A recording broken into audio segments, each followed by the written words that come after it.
Rajesh crackers Sivakasi.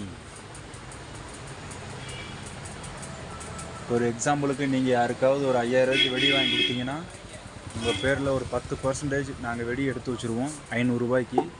இதே மாதிரி தீபாவளி வரைக்கும் நீங்கள் எத்தனை ஆர்டர் பிடிச்சி கொடுக்குறீங்களோ அதுக்கு தகுந்த மாதிரி வெடி நாங்கள் எடுத்து வச்சுருவோம்.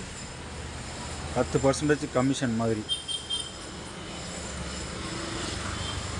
தீபாவளிக்கு ஒரு வாரத்துக்கு முன்னாடி வரைக்கும் நீங்கள் எவ்வளோ ஆர்டர்ஸ் பிடிச்சி கொடுக்குறீங்களோ, ஒரு எக்ஸாம்பிளுக்கு 50,000 ரூபாய்க்கு நீங்கள் ஆர்டர் பிடிச்சி கொடுக்குறீங்கன்னா உங்கள் பேரில் ஒரு 5000 ரூபாய்க்கு வெடி நாங்கள் அனுப்பிச்சி விட்ருவோம் உங்கள் ஊருக்கு. நீங்கள் அட்ரஸ் மட்டும் போட்டால் மட்டும் போதும்.